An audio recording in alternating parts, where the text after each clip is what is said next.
আবু জাহেল বলতেছে, হে আম্মার তুমি নাকি ঈমান এনেছো, হে সুমাইয়া তুমি নাকি ঈমান এনেছো। সুমাইয়া রাদিয়াল্লাহু আনহা তিনি বলেন, হ্যাঁ আল্লাহর প্রতি ঈমান এনেছি, রাসূলের প্রতি ঈমান এনেছি, আমি ইসলাম ধর্ম গ্রহণ করেছি। আম্মারকেও যখন এই কথা বলা হলো, আম্মার রাদিয়াল্লাহু আনহু একই জবাব দিলেন। তখন দুষ্ট আবু জাহেল, কাফর আবু জাহেল তখন বলতেছে, তোমরা ঈমান থেকে সরে যাও, তোমরা ঈমান থেকে সরে যাও, নবীর কাছে যাওয়া তোমরা বাদ দাও, নবীর প্রতি তোমরা ভালোবাসা ছেড়ে দাও, আমি তোমাদেরকে সুন্দরভাবে এখান থেকে যাইতে দিব। সুমাইয়া রাদিয়াল্লাহু আনহাকে রাস্তায় আটকালো, আম্মার রাদিয়াল্লাহু আনহুকে রাস্তায় আটকানোর পরে বলতেছে, তোমরা যদি ঈমান না ছাড়ো তোমাদেরকে এখান থেকে যেতে দেওয়া হবে না, হবে না। যখন এই স্লোগান আবু জাহেল দিল, সুমাইয়া রাদিয়াল্লাহু আনহা বলেন, আমরা যে আল্লাহর প্রতি ঈমান এনেছি, যে রসুলের প্রতি ঈমান এনেছি, জীবন চলে যাবে তাও ঈমান ছাড়তে আমরা রাজি নই। কেমন ঈমান এনেছে সাহাবায়ে কেরাম। আল্লাহর গোলাম সামনের দিকে তাকাইলে সামনে যদি আর একটু অগ্রসর হয়, আপনারা শুনলে তা আপনারা অবাক হবেন, তারা আল্লাহ তাআলার প্রতি কি ঈমান এনেছে, ইসলামের জন্য কি কষ্ট করেছে, কি কষ্ট করেছে। সুমাইয়া রাদিয়াল্লাহু আনহা এবং আম্মার রাদিয়াল্লাহু আনহু তার দলবলকে বললে, দুইজনকে পাকড়াও করো, এই দুইজনকে ধরো, এই দুইজনকে এখানে তোমরা বেঁধে রাখো। তখন তার প্রতিনিধি দল সুমাইয়া রাদিয়াল্লাহু আনহাকে ধরা হলো, আম্মার রাদিয়াল্লাহু আনহুকে ধরলো। একটা পিদালের সঙ্গে দুইটা হাত দুই দিকে দিয়ে তাদেরকে বেঁধে রাখা হলো। এক পাশে আম্মার রাদিয়াল্লাহু আনহু, অপর পাশে আম্মারের মা সুমাইয়া রাদিয়াল্লাহু আনহাকে বাঁধা হলো। এখন বলতেছে, তোমাদেরকে বেঁধে ফেলেছি, তোমরা যদি ঈমান না ছাড়ো, তোমরা যদি রাসূলের প্রতি ঈমান না ছাড়ো, আল্লাহর প্রতি যদি ঈমান না ছাড়ো, তোমাদেরকে এখান থেকে ছেড়ে দেওয়া হবে না, তোমাদেরকে এখান থেকে ছেড়ে দেওয়া হবে না, নির্যাতন পর নির্যাতন করা হবে। তোমরা ইসলাম ধর্ম ছেড়ে দাও, রাসূলের প্রতি ঈমান এনেছো এটা ছেড়ে দাও। সুমাইয়া রাদিয়াল্লাহু আনহা বলেন, আমার জীবন চলে যাবে, জীবন চলে যাবে, আল্লাহর প্রতি যে ঈমান এনেছি এর থেকে পিছপা আমরা হব না। আউযু বিল্লাহি মিনাশ শাইতানির রাজীম। আল্লাহু ওয়ালিয়ুল্লাযীনা আমানু ইখরিজুহুম মিনাল-যুলুমাতি ইলান-নূর ওয়াল্লাযীনা কাফারু আউলিয়াউহুমুত-তাগুত ইখরিজুনাহুম মিনান-নূরি ইলাল-যুলুমাত উলাইকা আসহাবুন-নার হুম ফিহা খালিদুন। আল্লাহু আকবার। রব্বুল আলামিন আমাকে আপনাকে ডেকে ডেকে বলেন, আল্লাহু ওয়ালিয়ুল্লাযীনা আমানু, হে পৃথিবীর বান্দা বান্দিরা শুনিয়া রাখো, যারা আমি রব্বুল আলামিনের প্রতি ঈমান এনেছো, ঈমান এনেছো আমি রব্বুল আলামিন, তাদেরকে অন্ধকার থেকে আলোর দিকে ধাবিত করি। রব্বুল আলামিন আমাদেরকে অন্ধকার থেকে আলোর দিকে ধাবিত করে, ঠিক কিনা? যারা নেক আমল করে, যারা বদ আমল ছেড়ে দেয়, এখান থেকে বোঝা যাবে রব্বুল আলামিন আমাকে আপনাকে অন্ধকার গুনার কাছ থেকে বিরত রাখিয়া রব্বুল আলামিন ইলান নূর আলোর পথ দেখিয়েছেন, মানে নেক আমল করার সুযোগ করে দিয়েছেন, ঠিক কিনা? আর আল্লাযীনা কাফারু আউলিয়াউহুমুত-তাগুত, যারা কুফরি করে তাদের অভিভাবক হচ্ছে তাগুত বা শয়তান।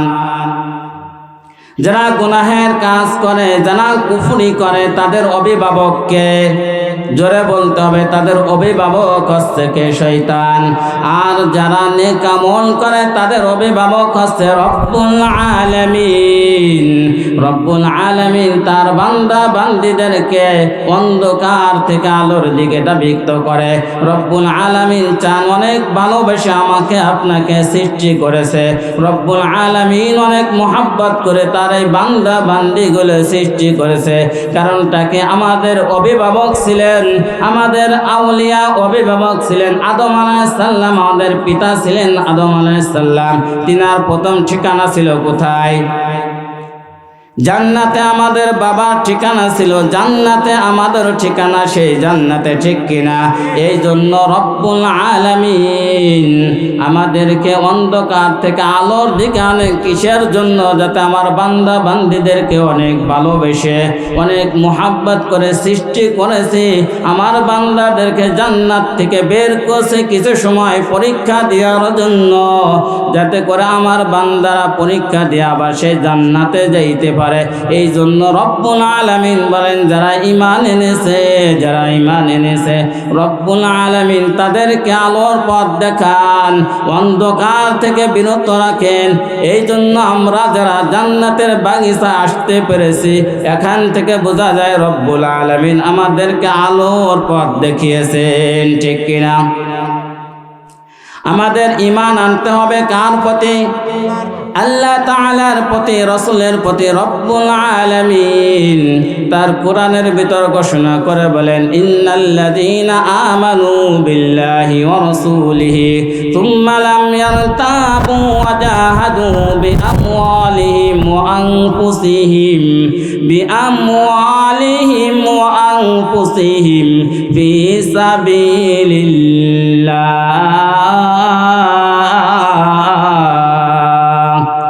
উলাইকা হুমুস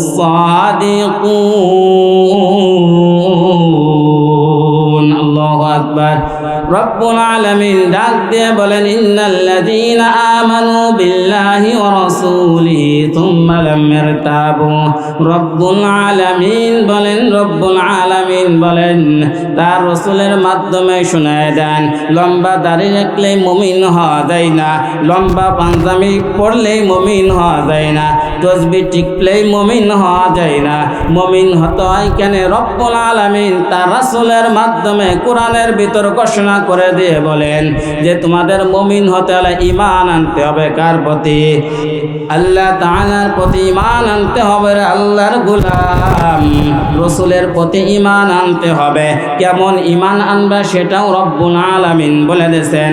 বলছেন যে তোমরা আল্লাহর প্রতি ঈমান আনো, আমার প্রতি ঈমান আনো, আমার রাসূলের প্রতি ঈমান আনো। তাতে কোনো সন্দেহ পোষণ করা যাবে না, সন্দেহ করা যাবে না, ঠিক কিনা? আল্লাহ যে আছে কোনো সন্দেহ করা যাবে নাকি? রাসূল যে ছিলেন সন্দেহ করা যাবে নাকি? কোনো সন্দেহ পোষণ করা যাবে না। শুধু তাই নয় আল্লাহর গোলাম রব্বুল আলামিন বলেন আরো কিছু কাজ করতে হবে। ওয়াজাহাদু বিআমওয়ালিহিম ওয়া আনফুসিহিম। আল্লাহ রব্বুল আলামিন বলেন ওয়াজাহাদু, তোমাদের জিহাদ করতে হবে। বিআমওয়ালিহিম, তোমাদের মাল দ্বারা জিহাদ করতে হবে। বিআমওয়ালিহিম ওয়া আনফুসিহিম, জীবন দ্বারা জিহাদ করতে হবে আল্লাহ তাআলার রাস্তায়।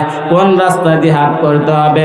রব্বুল আলামিন সেটা আমাদেরকে জানিয়ে দেন। ফিসাবিলিল্লাহ, আল্লাহ তাআলার রাস্তায় আমাদের মাল এবং জীবনের মাধ্যমে কি করতে হবে? জিহাদ করতে হবে। আল্লাহ তাআলা ঘোষণা করে বলেন, যদি এই কাজগুলো তোমরা পরিপূর্ণ করতে পারো আমার বান্দা বান্দিরা, আমি রব্বুল আলামিন ঘোষণা করে দিলাম, উলাইকা হুমুস সাদিকুন, তারাই হচ্ছে সত্যবাদী, ঠিক কিনা? চিৎকার দিয়ে বলেন ঠিক কিনা? রব্বুল আলামিন বলেন ঈমান আনতে হবে। আমি রব্বুল আলামিনের প্রতি, রাসূলের প্রতি সন্দেহ পোষণ করা যাবে না। এবং তোমরা জিহাদ করবে, নিজের জীবন এবং মাল দ্বারা জিহাদ করতে হবে। আল্লাহর গোলাম শুনিয়া রাখো, কোরআন খুলে দেখো, হাদিস খুলে দেখো, কি জিহাদ করেছে সাহাবায়ে কিরাম। শুধু পুরুষ সাহাবায়ে কিরাম জিহাদ করেন নাই, মহিলা সাহাবায়ে কিরামও তাদের জীবনকে উৎসর্গ করে দিয়ে রব্বুল আলামিনের জন্য তারা শহীদ হয়েছেন, ঠিক কিনা? যদি হাদিস শরীফ খুলে দেখেন, আপনারা একজনের নাম বললে চিনবেন। এমন একটা ফ্যামিলির নাম আপনাদেরকে এখন শোনাইব, তার পুরো ফ্যামিলি আল্লাহ রব্বুল আলামিনের প্রতি ঈমান আনার কারণে তারা শহীদ হয়েছেন। বলবো নাকি? শুনতে রাজি আছেন তো? যদি শুনতে রাজি থাকেন, আল্লাহ রব্বুল আলামিনের জন্য যদি আপনারা বসে থাকেন রে আল্লাহর গোলাম, আর যদি শুনতে থাকেন রব্বুল আলামিন কিয়ামতের ময়দানে আমাদেরকে বঞ্চিত করবেন না, ঠিক কিনা? হযরত সুমাইয়া রাদিয়াল্লাহু আনহার কথা আমরা সকলেই শুনেছি। এমন একটা ফ্যামিলির কথা আপনাদেরকে শোনাইব যে কিনা তার ছেলে আল্লাহ তাআলার প্রতি ঈমান আনার কারণে শহীদ হয়েছেন, তার ছেলেগুলো শহীদ হয়েছেন, তার স্বামী শহীদ হয়েছেন, সে নিজেও আল্লাহ তাআলার প্রতি ঈমান আনার কারণে শহীদ হয়েছেন। তিনি আর কেউ নয়, আর কেউ নাই, তিনি হচ্ছেন সুমাইয়া রাদিয়াল্লাহু আনহা, একজন মহিলা সাহাবী, নবী সাল্লাল্লাহু আলাইহি সাল্লামের একজন মহিলা সাহাবী। তিনি ঈমান এনেছেন আল্লাহ তাআলার প্রতি, তার ছেলে ঈমান এনেছে আল্লাহ তাআলার প্রতি, তার স্বামী ঈমান এনেছে আল্লাহ তাআলার প্রতি। এই সংবাদ যখন দুষ্ট আবু জেহেলের কানে কর্ণহরে যখন পৌঁছায় গেল, আবু জেহেলের মাথা ঠিক নেই। সুমাইয়া নাকি ঈমান এনেছে, আম্মার নাকি ঈমান এনেছে, ইয়াসির নাকি ঈমান এনেছে, এটা শোনার পরে তার মাথা ঠিক নেই। কারণ সে হচ্ছে আল্লাহর বিদ্রোহী একজন আল্লাহর তাগুত, ঠিক কিনা? আল্লাহ রাব্বুল আলামিনের সাথে সে কি করেছে? আল্লাহর প্রতি যারা ঈমান এনেছে তাদের সাথে সে বিদ্রোহ করেছে, নবীর প্রতি সে বিদ্রোহ করেছে। আহারে, আমাদের নবী এমন একজন নবী পেয়েছি, সে দুনিয়াতেও তার উম্মতের জন্য ক্রন্দন করেছেন, কবরেও যে ক্রন্দন করিতেছে, কিয়ামতের ময়দানেও নবী আমাদের জন্য ক্রন্দন করবে, ঠিক কিনা? সেই নবীকে নির্যাতনের পর নির্যাতন, কষ্টের পর কষ্ট দিয়েছে আবু জেহেল। শুধু তাই নয়, একজন সাহাবাকেও সুন্দর করে সে দিন যাপন করতে দেয় নাই, কষ্টের উপর কষ্ট সে দিয়েছে। তার ব্যতিক্রম সুমাইয়া রাদিয়াল্লাহু আনহু নয়। সুমাইয়া রাদিয়াল্লাহু আনহা এবং আম্মার রাদিয়াল্লাহু আনহু, মা এবং সন্তান রাস্তা দিয়ে হেঁটে যাচ্ছে, কি করতেছে? মা এবং ছেলে রাস্তা দিয়ে হেঁটে যাচ্ছে, সে পাশ দিয়ে আবু জেহেল হেঁটে যাচ্ছে। আবু জাহেল বলতেছে, হে আম্মা তুমি নাকি ঈমান এনেছো, হে সুমাইয়া তুমি নাকি ঈমান এনেছো? সুমাইয়া রাদিয়াল্লাহু আনহা তিনি বলেন, হ্যাঁ আল্লাহর প্রতি ঈমান এনেছি, রসুলের প্রতি ঈমান এনেছি, আমি ইসলাম ধর্ম গ্রহণ করেছি। আম্মারকেও যখন এই কথা বলা হলো, আম্মার রাদিয়াল্লাহু আনহু একই জবাব দিলেন। তখন দুষ্ট আবু জাহেল, কাফর আবু জাহেল তখন বলতেছে, তোমরা ঈমান থেকে সরে যাও, তোমরা ঈমান থেকে সরে যাও, নবীর কাছে যাওয়া তোমরা বাদ দাও, নবীর প্রতি তোমরা ভালোবাসা ছেড়ে দাও, আমি তোমাদেরকে সুন্দরভাবে এখান থেকে যাইতে দিব। সুমাইয়া রাদিয়াল্লাহু আনহাকে রাস্তায় আটকালো, আম্মার রাদিয়াল্লাহু আনহুকে রাস্তায় আটকানোর পরে বলতেছে, তোমরা যদি ঈমান না ছাড়ো তোমাদেরকে এখান থেকে যেতে দেওয়া হবে না, হবে না। যখন এই স্লোগান আবু জাহেল দিল, সুমাইয়া রাদিয়াল্লাহু আনহা বলেন, আমরা যে আল্লাহর প্রতি ঈমান এনেছি, যে রসুলের প্রতি ঈমান এনেছি, জীবন চলে যাবে তাও ঈমান ছাড়তে আমরা রাজি নই। কেমন ঈমান এনেছে সাহাবায়ে কেরাম! আল্লাহর গোলাম সামনের দিকে তাকাইলে সামনে যদি আর একটু অগ্রসর হয়, আপনারা শুনলে তা আপনারা অবাক হবেন। তারা আল্লাহ তাআলার প্রতি কি ঈমান এনেছে, ইসলামের জন্য কি কষ্ট করেছে, কি কষ্ট করেছে। সুমাইয়া রাদিয়াল্লাহু আনহা এবং আম্মার রাদিয়াল্লাহু আনহু তার দলবলকে বললে, দুইজনকে পাকড়াও করো, এই দুইজনকে ধরো, এই দুইজনকে এখানে তোমরা বেঁধে রাখো। তখন তার প্রতিনিধি দল সুমাইয়া রাদিয়াল্লাহু আনহাকে ধরা হলো, আম্মার রাদিয়াল্লাহু আনহুকে ধরলো। একটা পিদালের সঙ্গে দুইটা হাত দুই দিকে দিয়ে তাদেরকে বেঁধে রাখা হলো। এক পাশে আম্মার রাদিয়াল্লাহু আনহু, অপর পাশে আম্মারের মা সুমাইয়া রাদিয়াল্লাহু আনহাকে বাঁধা হলো। এখন বলতেছে, তোমাদেরকে বেঁধে ফেলেছি, তোমরা যদি ঈমান না ছাড়ো, তোমরা যদি রাসূলের প্রতি ঈমান না ছাড়ো, আল্লাহর প্রতি যদি ঈমান না ছাড়ো, তোমাদেরকে এখান থেকে থেকে ছেড়ে দেওয়া হবে না, তোমাদেরকে এখান থেকে ছেড়ে দেওয়া হবে না, নির্যাতন পর নির্যাতন করা হবে। তোমরা ইসলাম ধর্ম ছেড়ে দাও, রাসূলের প্রতি ঈমান এনেছো এটা ছেড়ে দাও। সুমাইয়া রাদিয়াল্লাহু আনহা বলেন, আমার জীবন চলে যাবে, জীবন চলে যাবে, আল্লাহর প্রতি যে ঈমান এনেছি এর থেকে পিছপা আমরা হব না। আল্লাহর গোলাম তারা কেমন ঈমান এনেছে। হযরত সুমাইয়া রাদিয়াল্লাহু আনহা এই ঘোষণা যখন করে দিলেন, আবু জাহেলের মাথা খারাপ। আবু জাহেল বলতেছে, হে আমার প্রতিনিধি দল, বল্লভ আনো, বল্লভ আনো, ওকে নির্যাতন করা হোক যাতে করে সে ঈমান ছেড়ে দেয়। যখন বল্লভ আনা হলো, আল্লাহর গোলাম শুনিয়া রাখো, শুনিয়া রাখো, ইসলাম তো আমরা মামা বাড়ির আম কাঁঠালের মতো ইসলাম পেয়েছি, কোনো কষ্ট করা লাগে নাই। ধর্ম যেমন আমরা পিতা মাতার থেকে পৈতৃক সম্পদ পাই, এরকম ইসলাম পেয়েছি। বা দাদা ছিল মুসলমান, বাবা হয়েছে মুসলমান, আমু হয়েছি মুসলমান, ঠিক কিনা?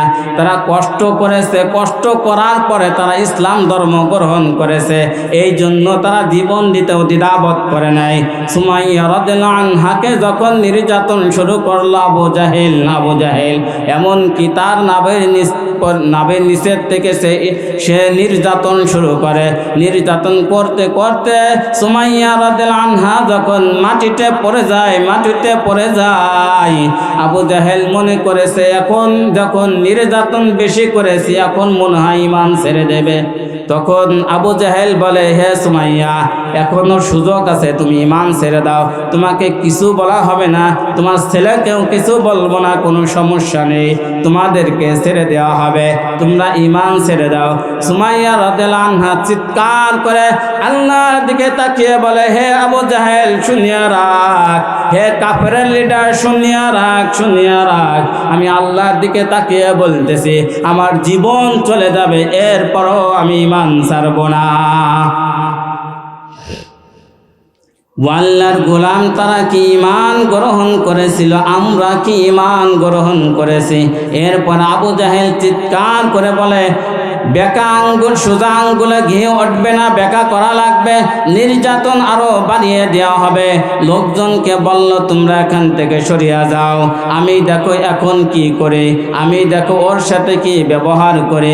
হাইরে আবু জাহেল, কপাল পোড়া আবু জাহেল, বুঝলো না যে কি ঈমান সুমাইয়া রাদিয়াল্লাহু আনহা এনেছে। আবু জাহেল এটা বুঝলো না। যখন বল্লভ আনা হলো, যখন তীর আনা হলো, ইতিহাস সাক্ষী দেয় সুমাইয়া রাদিয়াল্লাহু আনহা বেহুশের মতো পড়ে আছে। সুমাইয়া রাদিয়াল্লাহু আনহা আল্লাহ তাআলার কাছে চিৎকার করে বলে, আল্লাহ নির্যাতন করতেছে করুক, আমার কোনো সমস্যা নেই, আল্লাহ আমি এই দুনিয়া থেকে আল্লাহ তোমার জান্নাত দেখে যাইতে চাই। আল্লাহ রব্বুল আলামিন ফেরেশতাদেরকে বলে, হে ফেরেশতারা তোমরা কি করো, তোমরা আমার জান্নাতের দরজাটা একটু খুলিয়া দাও, খুলিয়া দাও। আমার সুমাইয়া জান্নাত নাকি দেখবে, আমার সুমাইয়া জান্নাত নাকি দেখবে। দরজাটা খুলিয়ে দেওয়া হলো। যখন দরজা খুলিয়া দিয়েছে, সুমাইয়া রাদিয়াল্লাহু আনহা জান্নাতের শত নাজ নিয়ামত দেখে আসা শুরু করেছে, কারণ কষ্টের কথা সে অটোমেটিক ভুলে গিয়েছে। আল্লাহ জান্নাত দেখার পরে সুমাইয়া রাদিয়াল্লাহু আনহা যখন হাসি দিয়েছে, কাফেরেরা চিন্তা করিতেছে সুমাইয়াকে যখন অনেক কষ্ট দেওয়া হয়েছে, সুমাইয়া মনে হয় পাগল হয়ে গেছে। এই পাগলের কথা যখন বলা হয়েছে, সুমাইয়া রাদিয়াল্লাহু আনহা বলেন, আমি এখনো পাগল হই নাই, পাগল হই নাই। হে দুষ্টু কাফেররা শুনিয়া রাখ, সাক্ষী থাক, আমি মৃত্যুর আগ পর্যন্ত ঈমান তো ছাড়বই না। আমি হাসি দিয়েছি, আল্লাহ রব্বুল আলামিন আমাকে জান্নাতের দরজাগুলো খুলে দিয়েছে।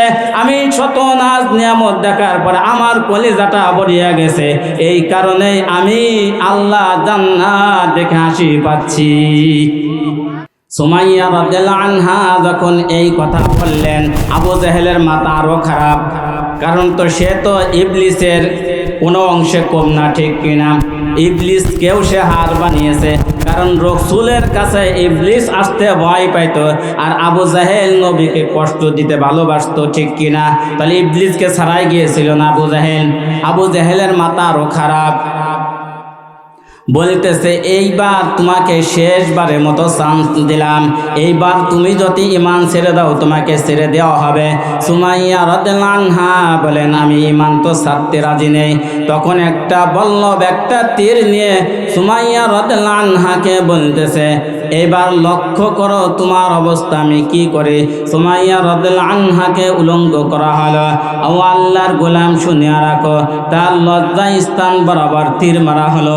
সে আল্লাহু আকবারের ধ্বনি দিয়ে, আল্লাহু আকবারের ধ্বনি দিয়ে জীবন থেকে তার এই পৃথিবী থেকে তার মায়া ত্যাগ করে আল্লাহ রব্বুল আলামিনের ডাকে সাড়া দিয়ে শহীদের মর্তবা তার হয়ে যায়। তারা ছিলেন ইমানদার, তারা কি ঈমান এনেছে আর আমরা কি ঈমান এনেছে? এই জন্যই তো আল্লাহ রব্বুল আলামিন বলেছেন ওয়াজাহাদু, জিহাদ করতে হবে বিআমওয়ালিহিম, মাল দ্বারা, বিআমওয়ালিহিম ওয়া আনফুসিহিম, জীবন দ্বারা। তারা কি করেছিল নাকি? সুমাইয়া রাদিয়াল্লাহু আনহা এমন একজন মহিলা, সে সর্বপ্রথম ইসলামের জন্য শহীদ হন। আমরা পুরুষেরা কি করেছি? এরকম রেকর্ড আছে নাকি সর্বপ্রথম শহীদ হয়েছে অমুক পুরুষ? এই রেকর্ড নাই। সর্বপ্রথম শহীদ হয়েছেন সুমাইয়া রাদিয়াল্লাহু আনহা। তার ছেলের কথা বলেছিলাম, ভুলে গেছেন নাকি? তার ছেলের নাম ছিল আম্মার। এই আম্মারকে বলা হলো তুমি ইসলাম ছাড়বা না। তার মার সামনে তাকে অনেক নির্যাতন করা হয়েছে। আম্মার রাদিয়াল্লাহু আনহু বলেন হে দুষ্টু কাফের, শুনিয়া রাখ, মা গেছে শহীদ হয়েছে, আমু দরকার ইসলামের জন্য শহীদ হব। যে মাওলার প্রতি ঈমান এনেছি, যে রাসূলকে ভালোবেসে ঈমান এনেছি, এই রাসূলের ভালোবাসা, আল্লাহর ভালোবাসা প্রতি ঈমান এনেছি, কখনের জন্য ঈমান হারা হয়ে আমি মৃত্যুবরণ করব না। দরকার হয় রক্ত দিব, দরকার হয় জীবন দিব, সর্বোচ্চ চেষ্টা করেও হলে আল্লাহ তাআলার রাস্তায় অটল থাকব। এই ঘোষণা যখন করে দিলেন, একটার পর এক তিনি অনেক জিহাদ করেছেন, অনেক যুদ্ধের ময়দানে গিয়েছেন। ইতিহাস খুলে দেখেন, কোরআন হাদিস পড়ে দেখেন, হযরত আম্মার রাদিয়াল্লাহু আনহু অনেক জিহাদ করেছেন, অনেক জিহাদের ময়দানে গিয়েছেন। যখন প্রায় 94 অথবা মতান্তরে সামান্য কম বেশি বয়স, সেই বয়সেও তিনি ইসলামের জন্য, ঈমান আনার জন্য আল্লাহ তাআলার রাস্তায় জিহাদ করেছেন। আপনাদের জন্য আল্লাহ রব্বুল আলামিন সুসংবাদ দিয়েছেন। 4 শ্রেণীর পিতামাতাকে রব্বুল আলামিন আল্লাহর জান্নাতের মেহমান বানাবেন। শুনবেন নাকি? কয় শ্রেণীর পিতামাতাকে আল্লাহ রব্বুল আলামিন জান্নাত দেবেন? 4 শ্রেণীর পিতামাতাকে রব্বুল আলামিন জান্নাত দেবেন। তারা যদি ঈমান গ্রহণ করে, মৃত্যুবরণ করে যদি গুনাহগার হয়, সন্তানের জন্য রব্বুল আলামিন তাদেরকে সম্মানিত করবেন। 4 শ্রেণীর সন্তানের পিতামাতাকে রব্বুল আলামিন জান্নাত দান করবেন। 1 নম্বরটা হচ্ছে যে সন্তান সে আল্লাহ তাআলার জন্য জিহাদ করে সে শহীদ হয়েছেন, শহীদের মা বাবাকে রব্বুল আলামিন আল্লাহর জান্নাতে দাখিল করবেন। সুবহানাল্লাহ। উসমান হাদির কথা শুনেছেন নাকি? আহারে আল্লাহর গোলাম, হক কথা বলতে যে, ভারতের কথা বলতে যে, ভারতের 5টা গোলাম হবে না, এই সংবাদ যখন মুখ দিয়ে বের করলেন, তার পিছু লেগে গেল ভারত থেকে উস্কানি দিয়ে তাকে এখন শহীদ করা হয়েছে, ঠিক কিনা? এই শহীদের পিতামাতাকে রব্বুল আলামিন জান্নাত দান করবেন। যখন আহ্বান চলে আসে, আমার আল্লাহর বিরুদ্ধে কেউ কটু কথা করেছে, আমার রসুলের বিরুদ্ধে কটু কথা করেছে, আমার কোরআনের বিরুদ্ধে কোনো কটু কথা বলেছে, আমার রসুলের বিরুদ্ধে কটু কথা বলেছে, তখনই আমরা যদি ময়দানে ঝাঁপিয়ে পড়ি আর যদি আমাদের জীবন চলে যায়, রব্বুল আলামিন আমাদেরকে জান্নাতের মতো নিয়ামত দান করবেন। আল্লাহ তাআলার নামে যখন কটু কথা আসবে, আপনাদের জীবন দিয়ে হলেও কে কে রাজি আছেন আল্লাহর জন্য শহীদের মর্তবা নিতে? হাত উত্তোলন করে দেখান। নারায়ে তাকবীর। আল কোরআনের আলো, আল কোরআনের আলো, আল হাদিসের আলো। আমরা শহীদ হতে রাজি আছি তো ইনশাআল্লাহ? শুধু উলামায়ে কেরামগণ মাঠে নামবে, আপনারা ললিপপ খাবেন নাকি? দেখেন না আল্লাহর বিরুদ্ধে বাউল ফাউল কথা বলে, ঠিক কিনা? সেখানে কয়জন গিয়েছিলেন? খালি ওলামায়ে কেরামগণই মনে হয় ঈমান নিয়ে মৃত্যুবরণ করতে চায়, আর তারাই মনে করে শহীদ হতে চান। আপনারা বাড়িতে বসে ললিপপ খাইন, কিয়ামতের ময়দানে ডান্ডা খসাই দিবে, ঠিক কিনা? রব্বুল আলামিনের বিরুদ্ধে কথা কয়, আপনার কষ্ট লাগে না? রসুলের বিরুদ্ধে কথা বলে আপনার অন্তরে কোনো কষ্ট লাগে না? কোরআনের বিরুদ্ধে কথা বলে আপনাদের অন্তরে কষ্ট লাগে না? এটা শুনিয়া রাখেন, যখন আল্লাহর বিরুদ্ধে কথা হবে অন্তরে কষ্ট না লাগলে আপনার ঈমান নেই, ঠিক কিনা? রসুলের বিরুদ্ধে যখন কথা হবে, যাতে আপনার অন্তরে আঘাত না লাগে, আপনি রসুলকে ভালোবাসেন না, শুধু দাঁড়ায় মিলাদ করবেন না, স্লোগান দিবেন রসুলকে ভালোবাসা, কিয়ামতের ময়দানে রসুলকে রসুল বলার সঙ্গে সঙ্গে গিরে গাঁটটি টাল করে দিবে, ঠিক কিনা? এই জন্য ঈমান আনতে হবে সুমাইয়া রাদিয়াল্লাহু আনহার মতো, ঈমান আনতে হবে হযরত আম্মার রাদিয়াল্লাহু আনহুর মতো, ঈমান আনতে হবে হযরত ইয়াসির রাদিয়াল্লাহু আনহুর মতো। তারা পরিবারে যারা ছিলেন সকলে আল্লাহ তাআলার রাস্তায় তারা কি হয়েছে? শহীদ হয়েছেন। এক নম্বরে আসছে যে কথা বলতেছিলাম, 4 শ্রেণীর মা বাবা জান্নাতি হবে। 1 নম্বর আছে শহীদের মা বাবা, ঠিক কিনা? 2 নম্বর, আপনারা সকলে এখন আপনাদের এই সিস্টেমটা যাতে আপনারা করতে পারেন, আপনারাও জান্নাতে হবেন। 2 নম্বর হচ্ছে আলেমের মা বাবা আল্লাহর জান্নাতে যাবে। সুবহানাল্লাহ। সুযোগ আছে না নাই? এটা তো অনেক সহজ বিষয়, ঠিক কিনা? ছেলেকে মাদ্রাসায় ভর্তি করে দিবেন, এই দিগুলিয়া মাদ্রাসা করেছে, আহারে কত সুন্দর সুন্দর, কত ছোট ছোট বাচ্চারা চেহারার দিকে তাকিয়ে দেখেন, মা বাবা ছাড়া তারা এখানে রয়েছে।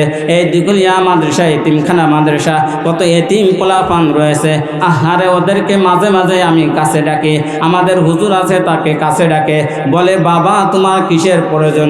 বলে আমার পাঞ্জাবি নেই। বাবা তোমার কিসের প্রয়োজন? বলে টুপি নেই। বাবা তোমার কিসের প্রয়োজন? বলে আমার। তাদের জন্য ব্যবস্থা করা হয়, সেটা তাদের জন্য কিনে দেওয়া হয়। আপনার সন্তানকে যদি আলেম বানায় যাইতে পারেন যে আল্লাহর গোলাম, দুনিয়ার নাজ নিয়ামত দিয়ে কি করবেন? সন্তানকে আলেম বানায় যান, আর বিনি হিসাবে আল্লাহর জান্নাতে চলে যান। আল্লাহর জান্নাতে যাইতে মনে চায় নাকি? যদি আল্লাহর জান্নাতে যাইতে মনে চায়, কে কে আছেন তার সন্তান অথবা নাতিপুতিকে আল্লাহ তাআলার জন্য মাদ্রাসায় ভর্তি করাবেন? হাত উত্তোলন করে আল্লাহ তাআলাকে দেখান। আল্লাহ রাব্বুল আলামিন তোমার কাছে তোমার বান্দারা হাত উঁচু করে দেখাচ্ছে, আল্লাহ তোমার ভিডিও ফুটেজগুলো রেখে দাও। আল্লাহ কিয়ামতের ময়দানে ভিডিও ফুটেজ দেখে দেখে আল্লাহ তোমার জান্নাতে নিয়ে নিও। সকলে বলেন আমিন। এই জন্য আল্লাহর গোলাম, আপনার সন্তানকে যদি আলেম বানাইতে পারেন আপনি জান্নাতে। একটা ঘটনা বলবো নাকি? শুনতে রাজি আছেন নাকি? আহারে আব্দুর রব হুজুরের মুখ থেকে আমার এই ঘটনাটা শোনা।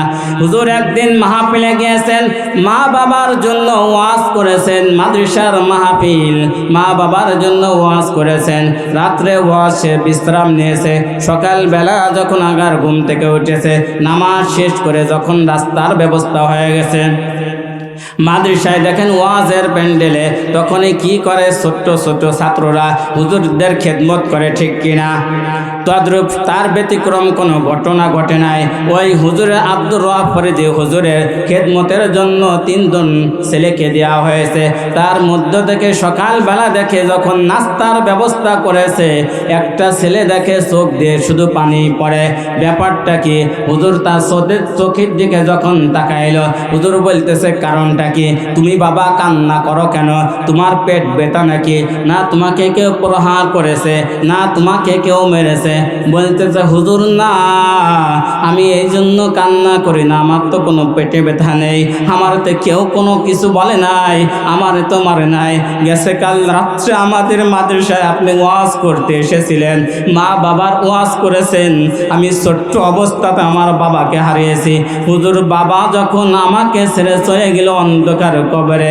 মা আমি বড় এতিম হয়ে গেলাম, আমার মা আমাকে নিয়ে আর চলতে পারে না, পরের বাসায় বাসায় কাজ করে। সে চিন্তা করলো আমার সন্তানকে ভালো আলেম বানাইতে হবে, সে চিন্তা করলো আমার সন্তানকে হাফেজ বানাইতে হবে। সে আমাকে মাদ্রাসায় ভর্তি করে দিল। আমার একটা বোন আছে, সেটা আমার নানি বাড়ি থাকে। আমার মা মানসির দ্বারে দেয় যে কাজ করে কিছু টাকা উপার্জন করে, আর তার থেকে জমায় আমার জন্য মাস শেষে কিছু আমার হাত খরচ দেয়। হুজুর দুঃখের কথা কি বলবো, আমার মা আমি যখন মাদ্রাসায় ভর্তি করে দিল, আমি তখন আলিফ বা তার থেকে পড়া শুরু করলাম। পড়তে পড়তে কোরআন শরীফ ধরলাম। কোরআন শরীফ নাজেরা চলতেছে, নাজেরা চলতে চলতে যখন আমার নাজেরাও শেষ হয়ে গেল, এরপরে আমার সমস্ত ছাত্র ভাইরা মিলে আমরা যখন নাজেরা শেষ হয়ে গেল, সমস্ত হুজুর চিন্তা করলেন এদেরকে আর নাজেরায় রাখা যাবে না, মাদ্রাসার সিস্টেম অনুযায়ী কথা বলতেছে। তখন তাদেরকে হেফজ ধরাবে, সকলে বলা বলে শুরু করেছে। সমস্ত বন্ধু মিলে আমরা কি করব, আমরা হুজুরদের জন্য কিছু মিষ্টি কিনব, আমাদের অভিভাবক মাদ্রাসায় আনব, এরপরে আমরা হেফজ ধরব। আব্দুর রব হুজুর এই কথাটা বলতে গিয়ে অনেক কান্না করেছে। আল্লাহর গোলাম এই ছেলেটা কি করছে, তার মাকে ফোন দিয়েছে, মা আমার সমস্ত বন্ধু হেফজ ধরবে, আমারও নাজেরা শেষ, আমিও হেফজ ধরব। ও মা তোমাকে একটা কথা বলতে চাই, মন তো চাই তোমাকে বলতে, তারপরেও কেন যেন আমার ভালো লাগে না, তুমি অনেক কষ্ট করো আমার জন্য। ও মা আগামীকাল আমার ছাত্র ভাইরা এবং আমি হেফজ ধরব, সকলে মিষ্টি নিয়ে তার গার্জিয়ানরা আসবে, আমার তো মা বাবা নেই। মা তুমি তো আছো, তুমি তো মানুষের দ্বারে যে কাজ করো, মা তোমাকে বলতেও আমার কষ্ট লাগে। মা আমি আগামীকাল হেফজ ধরব। মা আমিও বড় এতিম ছিলাম, ছোট্ট অবস্থাতে আমার মা আমাকে থুয়ে রেখে চলে গেছে, আমিও মাদ্রাসায় পড়েছি, জানি বড় এতিমের কি কষ্ট, এতিমের কষ্ট। এই ছেলেটা তার মাকে বলতেছে, মা আমি আগামীকাল হেফজে ধরব, তুমি আমার জন্য কিছু মিষ্টি কিনে মাদ্রাসায় নিয়ে এসো। ও গো মা তোমাকে দেখতে মনে চায়, তুমি মাদ্রাসায় চলে এসো, আমি আগামীকাল কলাম হেফজে ধরব। এই কথা যখন তার মাকে বলেছে, মা ওপাশ থেকে বলতেছে, বাবা তুমি চিন্তা করো না, আমি যেমনি হোক তোমার মাদ্রাসা আগামীকাল হাজির হব, বাবা তুমি কোনো টেনশন করো না। ওই মহিলাটা কি করছে, পরের দিন যখন সে 10 ঘন্টা কাজ করত, সে আরও বেশি বাড়িয়ে দিয়েছে, কারণ তার সন্তানের জন্য কিছু মিষ্টি নিয়ে যাইতে হবে। মা তখন কাজ করতে করতে ক্লান্ত হয়ে গেছে, বিকালবেলা সকলের কাছ থেকে টাকা উঠিয়ে সে চিন্তা করেছে আমার সন্তানের জন্য মিষ্টি কিনতে হবে। মিষ্টি ঠিকই কিনেছে, সারাদিন কাজ করার পরে বড় ক্লান্ত, সন্তানের কাছে যাইতে হবে। মিষ্টি কিনে যখন রাস্তার ধারের কাছে এসেছে, সে বড় ক্লান্ত, অপর দিক থেকে গাড়ি এসেছে, সে যখন রাস্তার উপর দিয়ে রওনা দিয়েছে, সঙ্গে সঙ্গে গাড়িতে মেরে দিয়েছে, সে সেখানে মৃত্যুবরণ করেছে। আসল কথা হচ্ছে এরপরে একটু আমি ঘুরে আমাদের বক্তা সাহেব চলে আসছে, দ্বিতীয় বক্তা চলে আসছে, আমি এই কথাটা বলেই শেষ করব। তার মা যখন সেখান থেকে অ্যাক্সিডেন্ট করলো, লোকজন ধরে তাকে হসপিটালে নিয়ে যাওয়া হলো। হসপিটালে যাওয়ার পরে মৃত্যুর সংবাদ এসলো, তখন এই ছেলেটাকে ফোন দেওয়া হলো, বাবা তোমার মা আর নেই, এই সন্তান কি করছে, মার জন্য জানাজা পড়িয়েছে। হঠাৎ করে পরের বছর যেই মাহফিলে আব্দুর রব হুজুর এই ঘটনা শোনার পরে বলতেছে, তোমার মার কবর কোথায়? বলতেছে এই তো আমার নানি বাড়ির পাশে। হুজুর বলতেছে তোমার মার কবরের কাছে যাব, তুমি দোয়া করবা, তোমার মার জন্য আমি একটু দোয়া করে আসব, কারণ তুমি এতিম ছেলে, মাদ্রাসায় পড়ো, তোমার মার জন্য আমার যেমন তোমার জন্য যেমন কাঁদে, তোমার মার কথা শুনে আমার মনটাও কাঁদা শুরু করেছে, আমি তোমার মার কবর জিয়ারত করব। হুজুররা সকলে মিলে তার মার কবরের পাশে যখন গিয়েছেন, অনেক সূরা কালাম পরে যখন দোয়া করবে, হুজুর বলে আমরা দোয়া করতে চাচ্ছি না। ছেলেটাকে বললাম বাবা তুমি দোয়া করো। সে যখন দোয়া শুরু করলেন, বললেন রব্বির হামহুমা কামা রব্বায়ানি সগীরা, এই দোয়া করে কান্না শুরু করলেন। হুজুর কিছুক্ষণ পরে সুঘ্রাণ শুনতে পারলেন। যখন মুনাজাত শেষ, হুজুরকে বলতেছে, হুজুর আশেপাশ থেকে কোনো ফুলের বাগান আছে নাকি, এত ঘ্রাণ আসে কেন? বলতেছে না, কোনো সুঘ্রাণ নাই। হুজুর বলতেছে এখানে আর কোনো কিছুই নয়, এই যে আমার বাবা পাশে ওর মার জন্য দোয়া করেছে, কবর থেকে সুঘ্রাণ বের হয়ে গেছে। সুবহানাল্লাহ। সন্তানকে মাদ্রাসায় দিলে ক্ষতি না লাভ। আপনার সন্তানকে আলেম বানায় যাইতে পারলে রব্বুল আলামিন আপনাকে জান্নাতের মতো নিয়ামত দান করবে। আর দুইটা শুনবেন নাকি? সংক্ষিপ্তভাবে বলে শেষ করে, আপনার যদি নবজাতক শিশু মারা যায়, যদি ধৈর্য ধারণ করতে পারেন, যদি বুক না চাপড়ান, চিল্লা চিল্লি যদি না করেন, কান্নাকাটি যদি না করেন, যদি এ কথা না বলেন আল্লাহ তুমি আর কাউকে চোখে দেখো না, আমার সন্তানকে দেখলা, এরকম যদি আপনারা না বলেন, ধৈর্য ধারণ যদি করতে পারেন, এই পিতামাতা আল্লাহর জান্নাতে যাবে। আর একটা 4 নম্বর, যে পিতামাতা জান্নাতে যাবে যার সন্তান পাগল হয়েছে, সে লালন পালন করেছে, তার জন্য অনেক কষ্ট করেছে, এই পাগলের পিতামাতাকে আল্লাহর জান্নাতে আল্লাহ তাআলা দান করবেন। হুজুরকে বসিয়ে কথা বলাও বিয়াদবি। আমার পয়েন্টটা শেষ করলাম। আমি যে আয়াতের কারিমা তেলাওয়াত করেছিলাম, এক আয়াত পড়ছি, আর এক আয়াতের কাছেও যাইতে পারি নাই, সময় সংক্ষেপ। এই জন্য আমি আপনাদেরকে আহ্বান করব, আপনারা এই যে মাহফিলটা, সুন্দর মাহফিলের ব্যবস্থা করেছে না, এই মাহফিলের প্রত্যেক বছর হক আপনারা কে চান? এই জন্য আপনারা সকলে এই মাহফিলটা যেন প্রত্যেক বছরে হয়, এই জন্য আপনারা, আমি থাকি না থাকি, আল্লাহ তাআলার জন্য কবুল করেন। আপনারা মেহনত করে প্রত্যেক বছর এই মাহফিলটা দেবেন ইনশাআল্লাহ। আখির দাওয়ানা আলহামদুলিল্লাহি রাব্বিল আলামিন। আসসালামু আলাইকুম ওয়া রাহমাতুল্লাহি ওয়া বারাকাতুহু।